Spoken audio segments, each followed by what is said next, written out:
diametralmente opuesto al camino común y corriente que vive la gente, las personas.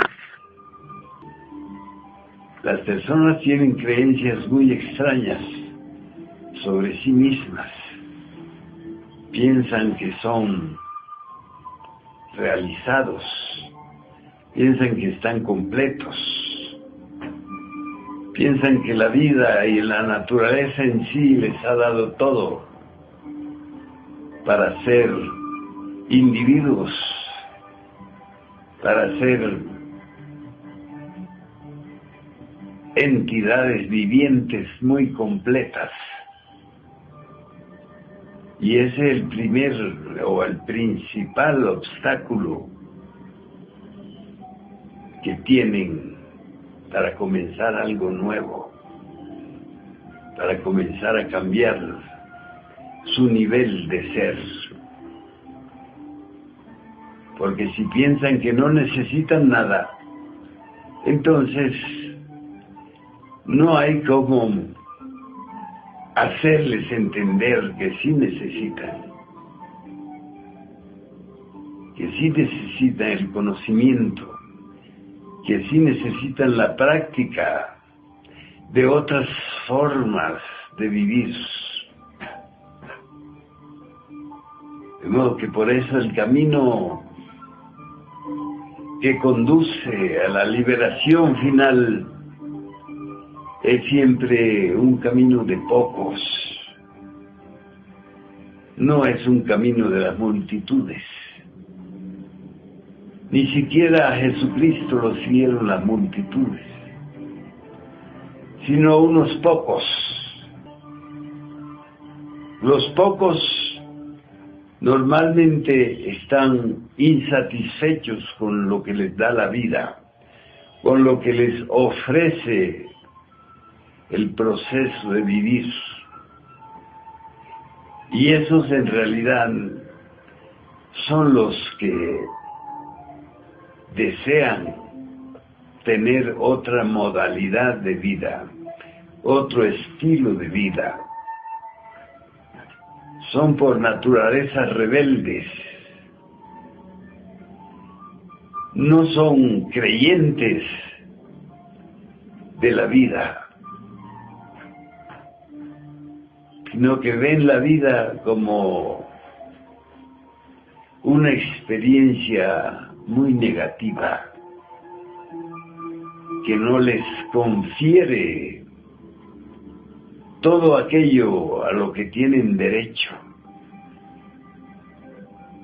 Esos son los que de verdad pueden tomar el camino de la realización íntima, el camino de las prácticas y ejercicios necesarios para cambiar,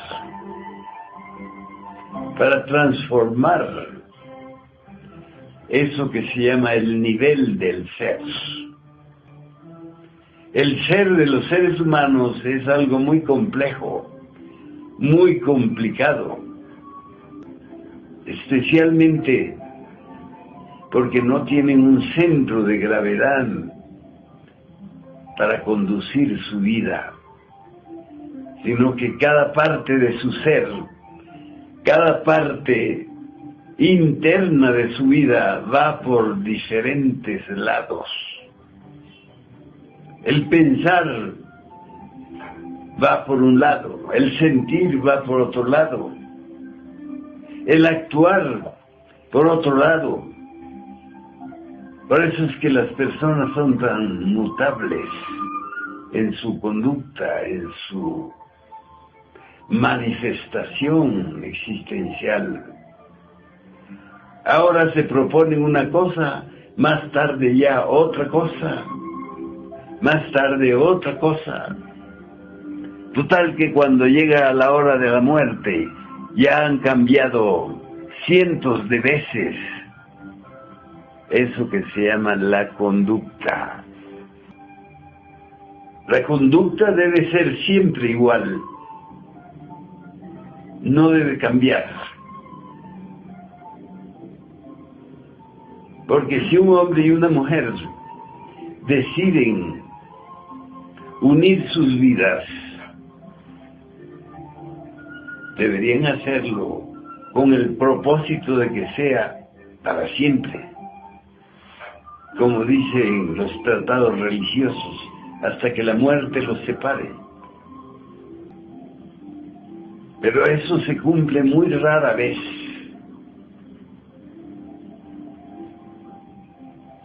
Por el motivo esencial de que los seres humanos no tienen una unidad interior.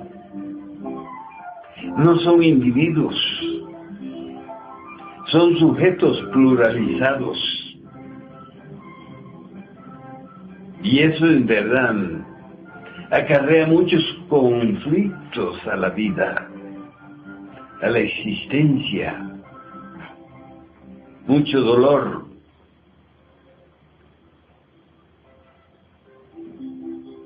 Así es que el conocimiento que propone la sabiduría gnóstica se fundamenta principalmente en adquirir una unidad interior, una unidad que nos permita ser siempre los mismos, no que estemos variando constantemente de comportamiento. Así es que lo más grave de los seres humanos es que no pueden tener una trayectoria en su vivir. Van como una máquina loca de un lugar para otro, de una dirección para otra. Y claro que eso les acarrea mucho sufrimiento. Mucho sufrimiento, muchos fracasos, mucho dolor. De modo que el conocimiento esotérico ha propuesto siempre que el ser humano debe tener un centro de gravedad.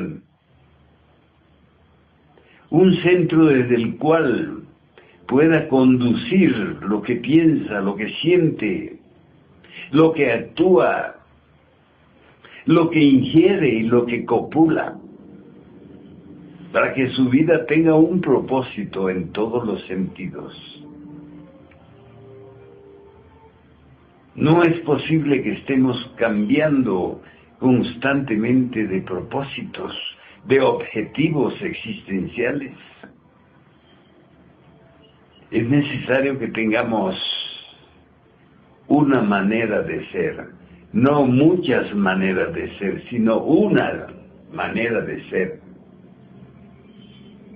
Porque así fuimos creados. Fuimos creados para que tengamos siempre una conducta estable.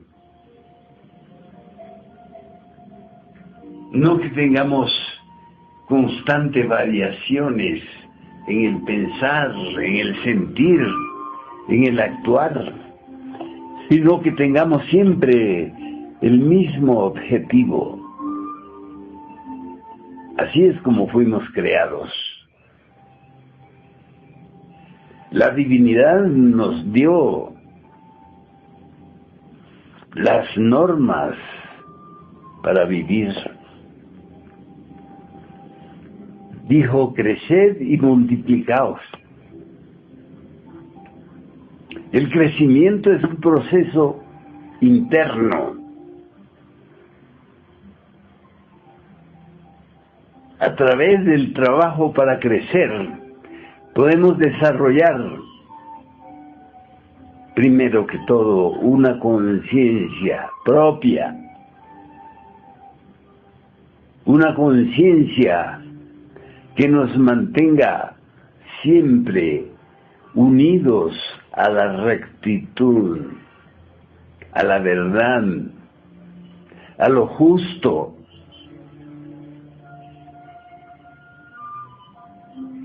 Cuando la conciencia llega a la plenitud de su crecimiento, entonces ya somos individuos responsables.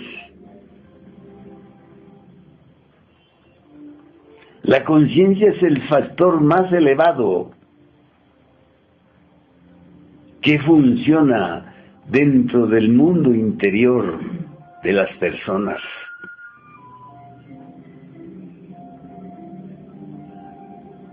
De modo que no podemos vivir correctamente si no tenemos el crecimiento de la conciencia. Los estudios psicológicos sobre el ser humano han demostrado que solamente tiene un 3% de conciencia. Y eso es demasiado poco para vivir algo tan complejo como es la experiencia existencial. Necesitamos una conciencia mucho más elevada que el 3%.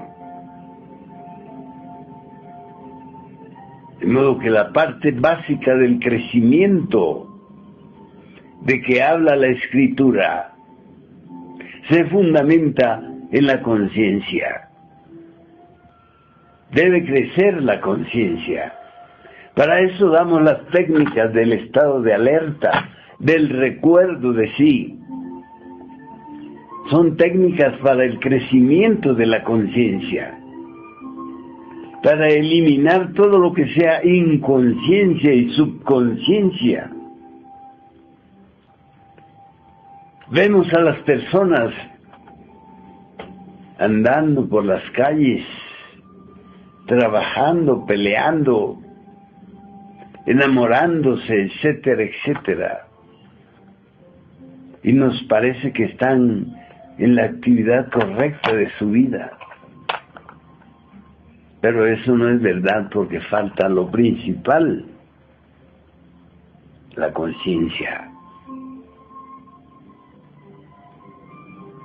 Si un hombre y una mujer se enamoran conscientemente, entonces su vida matrimonial será diferente. Porque amor es ley, pero amor consciente. Así es que todos los fracasos, frustraciones, desviaciones, pertenecen a los estados llamados inconsciencia y subconsciencia, y a veces hasta infraconsciencia. Si una persona asesina a otra, lo hace en un estado infraconsciente,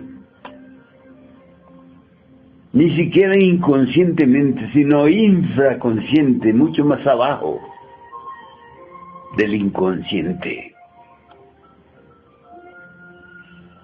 De modo que en el crecimiento y desarrollo de la conciencia deben desaparecer los estados inconscientes, subconscientes y infraconscientes.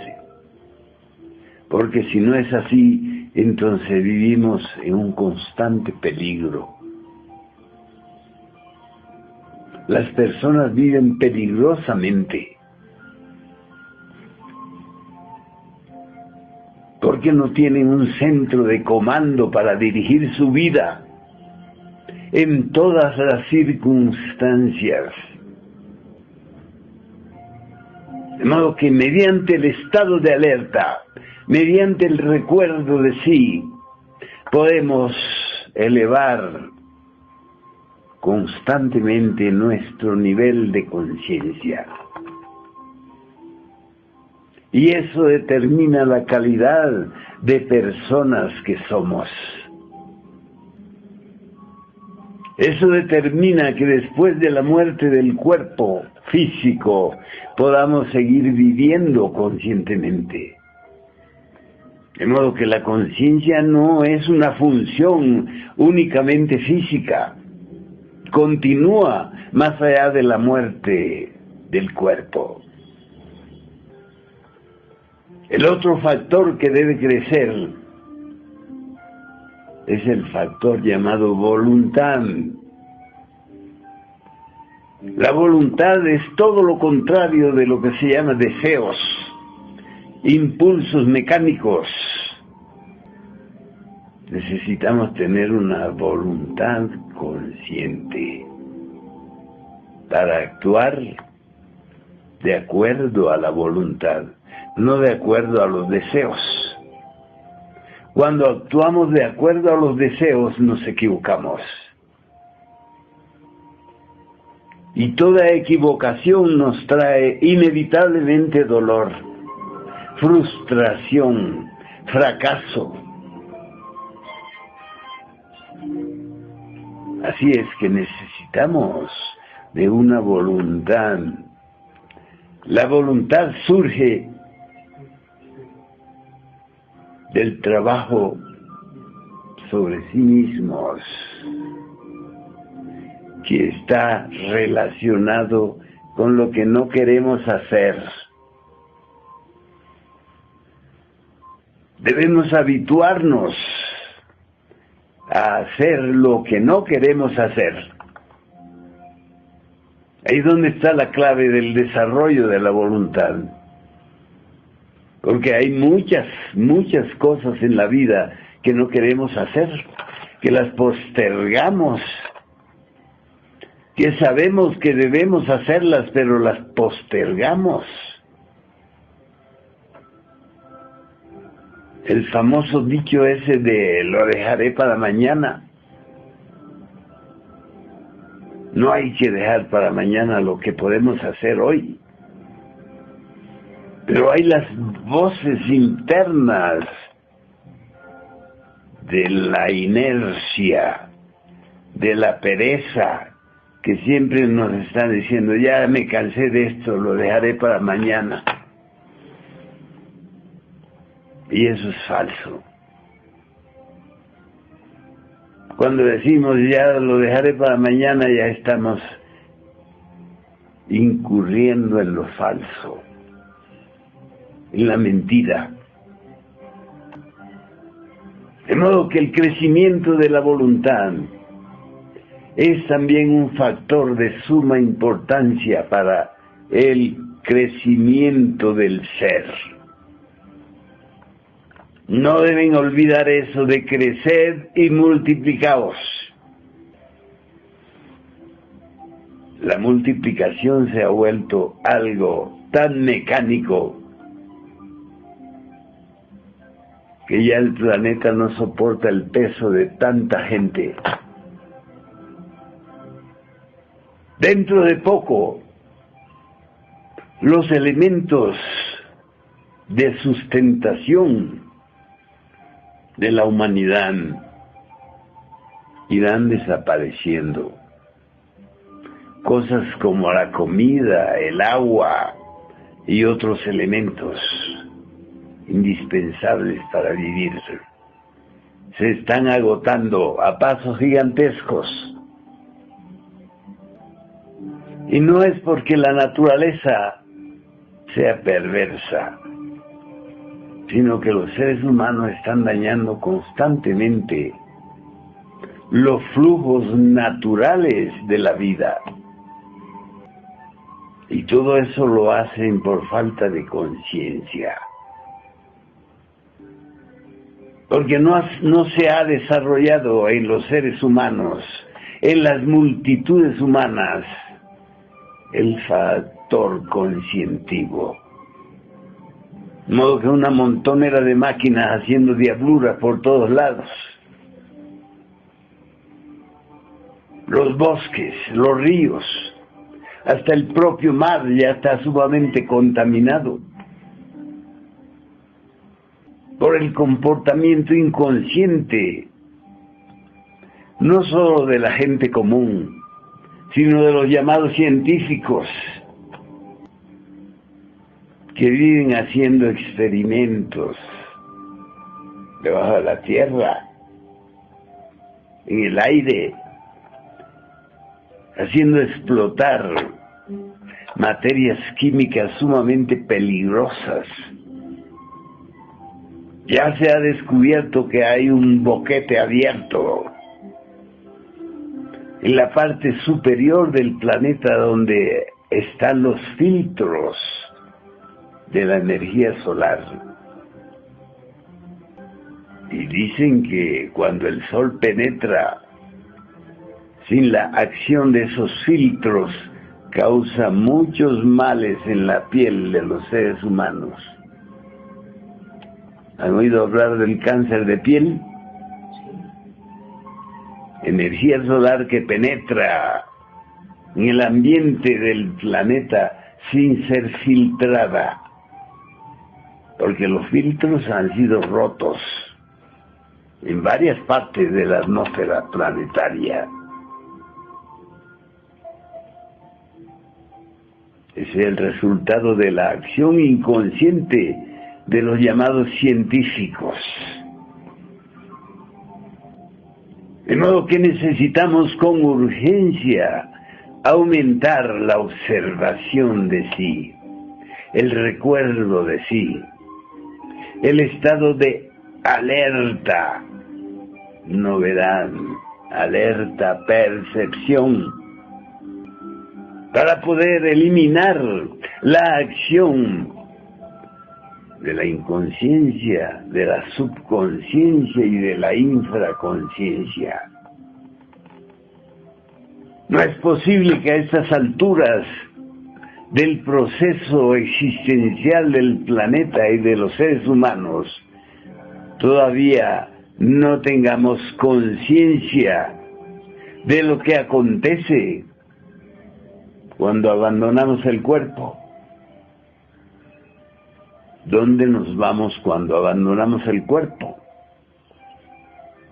El cuerpo lo abandonamos por dos motivos: por el proceso llamado el sueño y por el proceso llamado la muerte. Es falso pensar que con la muerte se acaba todo. Eso no es verdad. La muerte es apenas una transición entre una vida y otra. Luego que si estamos conscientes cuando estamos fuera del cuerpo, entonces eliminamos lo que se llama subconsciente. Esos sueños confusos, esos sueños que no tienen una relación directa con nuestra vida, sino que más bien parecen fantasías. Todo eso corresponde al proceso subconsciente de la vida. De modo que estamos dándoles ejercicios, técnicas, para que aprendan a andar conscientemente cuando estén fuera del cuerpo. La técnica del recuerdo de sí es muy especial, porque si estamos durante el día recordándonos constantemente, es claro que durante la noche hacemos lo mismo. Salimos del cuerpo y nos observamos, y podemos usar el discernimiento para decir: esto no puede ser del mundo físico, estoy fuera de mi cuerpo. Este fenómeno que estoy viviendo ahora no es auténtico. Es un sueño, es un proceso subconsciente. Eso se llama discernimiento. La confrontación de los aconteceres. Así es que cuando nos echamos en el lecho para el descanso, debemos recordar que todo lo que acontezca a partir de ese momento en que nos echamos será una experiencia interna, ya no será una experiencia física. Entonces, por eso es que los sueños tienen esa característica confusa. Por eso es que necesitamos estar preguntando. Ay, me he soñado tal cosa, ¿qué querrá decir, no? Yo siempre les digo, quiere decir que usted está dormido cuando está fuera de su cuerpo. Y esa es una experiencia subconsciente que no tiene valores reales para confrontarlos con el diario vivir. Así es que es necesario acabar con el subconsciente. ¿Cómo? Recordándonos constantemente. No andar por la vida durmiendo, sino muy alertas. El estado de alerta es el escudo de Perseo. Si Perseo se distraía cuando iba a eliminar la gorgona, la medusa mitológica, entonces la medusa se lo hubiera comido, lo hubiera convertido en piedra como a todos los demás. Esa es una simbología muy importante. Nosotros debemos actuar como el Perseo mitológico. Estado de alerta. Recuerdo de sí permanente. Así eliminamos la inconsciencia, la subconsciencia y hasta la infraconsciencia. Todos hemos tenido esa experiencia llamada pesadilla, ¿no es cierto? La pesadilla es una experiencia infraconsciente, donde entramos en contacto con las peores cosas de nuestro propio mundo interior. Así es que es necesario comprender la importancia de eliminar esos estados de nuestra conciencia y desarrollarla hasta el máximo. Cuando la conciencia se desarrolla completamente, entonces nos convertimos en dioses, despiertos, puros, sanos, porque con la conciencia despierta no podemos cometer errores. Tenemos el poder de no cometer errores, ni injusticias, ni robos, ni fornicaciones, ni nada perverso. Y consideramos que los dioses nunca hacen nada perverso. Sea que lo consideremos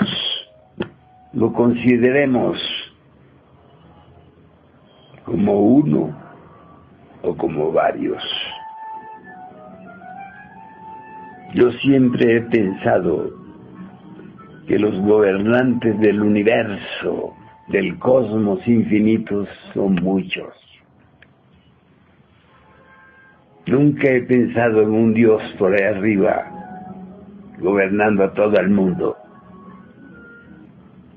De modo que es necesario volvernos conscientes, preocuparnos por el crecimiento de nuestra conciencia como base fundamental del vivir. Todo el dolor y la tragedia, todo el conflicto y la quimera humana desaparece cuando la luz de la conciencia ilumina todos nuestros actos. En la religión indostánica hablan mucho del recto pensar, el recto sentir y el recto actuar. Eso solo es posible con una conciencia muy poderosa. Con los débiles sueños de todos los días no podemos cumplir con esos preceptos. Recto pensar, recto sentir, recto actuar. Eso solo es posible estando muy conscientes, muy despiertos. Y es claro que el despertar se elimina combatiendo los sueños. Nada de sueños. Ahora está muy de moda que los sueños se hacen realidades. Ningún sueño puede hacerse realidad, porque el sueño es todo lo opuesto a la realidad. De modo que aquellos que viven soñando, la realidad les cae muy mal, porque choca con los sueños, con las fantasías, con las ilusiones. Hay que aprender a vivir de momento en momento, con la práctica constante del estado de alerta, la íntima recordación. En eso quiero que pongan su atención, toda su atención.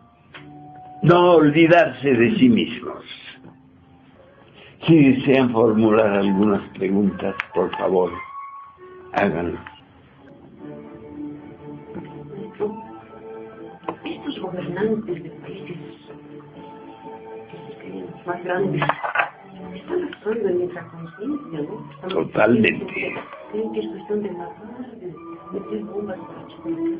Cuando un sujeto sea gobernante de lo que sea, no tiene conciencia de sus acciones, entonces es una máquina.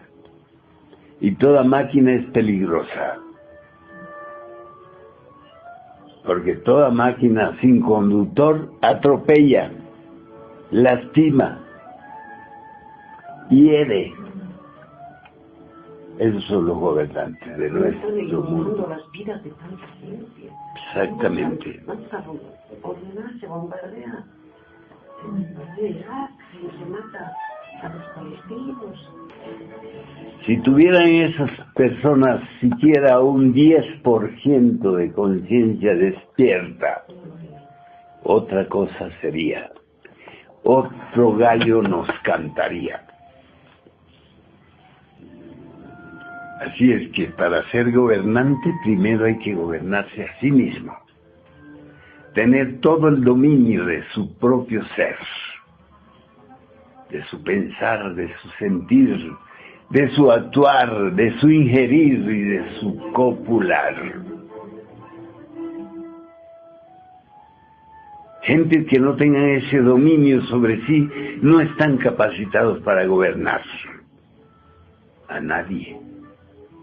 Primero hay que gobernarse a sí mismo. Por eso es que la tal conquista del espacio nunca se realiza, porque no se han conquistado a sí mismos, como quieren conquistar las moradas del espacio infinito. Gracias por escucharme. Paz inverencial.